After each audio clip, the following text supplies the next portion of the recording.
என்னதான் எவ்வளோ super car இருந்தாலும் இந்த டொயோட்டா சூப்பரா மேலே மட்டும் ஏன் இவ்வளோ கிரேஸ்ன்னு தெரியுமா? ஏன்னா அதோட பவர். இது எப்படிலாம் மாடிஃபிகேஷன் பண்ணுறாங்கன்னு பார்த்தீங்கன்னா, இசியூ சேஞ்ச் பண்ணுறாங்க, ரீமேப் ஒர்க் பண்ணுறாங்க, அலாய்ஸ் சேஞ்ச் பண்ணுறாங்க, பாடி கிட்டும் வேறு மாற்றி யூஸ் பண்ணுறாங்க, ட்வின் டர்போ ஆட் பண்ணுறாங்க, பவர் வந்து இன்க்ரீஸ் பண்ணி இந்த காரை வந்து யூஸ் பண்ணுறாங்க. இதனால தான் இந்த கார் மேலே தனி கிரேஸ் இருக்குது. இன்னும் நிறைய ஃபேன் பேஸ் இருக்குது இந்த காருக்கு. இதோட ஃபஸ்ட்டு ஜென்ரேஷன் பார்த்தீங்கன்னா 1978லேருந்து 1981 வரைக்கும் மேனுஃபேக்சர் பண்ணுறாங்க. இன்ஜின் டைப்புன்னு பார்த்தீங்கன்னா 2 லிட்டர் மேனுவல், 2.61 லிட்டர் இன்ஜினும். ஃபியூல் சிஸ்டம்னு பார்த்தீங்கன்னா எலக்ட்ரானிக் ஃபியூல் இன்ஜெக்டர்.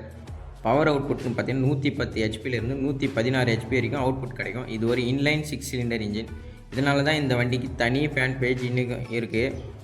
கடைசியாக பார்த்தீங்கன்னா லாஸ்ட் வெர்ஷனாக பார்த்தீங்கன்னா Gen 5 இருந்தது.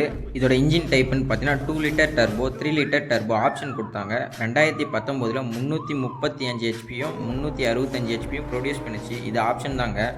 2021 382 ஹெச்பிலேருந்து 362 ஹெச்பி வரைக்கும் இந்த காரை வந்து ப்ரொடியூஸ் பண்ணி வச்சாங்க இன்ஜின் பவரை. இந்த காருக்கு பார்த்தீங்கன்னா நிறைய ஆப்ஷன் இருக்கிறதுனால தான் இந்த கார் வந்து நிறைய ஹிட் தந்தது. இந்த காருக்கு இன்னும் ஃபேன் பேஸ் வந்து குறையலைங்க. செம்ம மார்க்கெட்டிங் இருக்குது இந்த காருக்கு.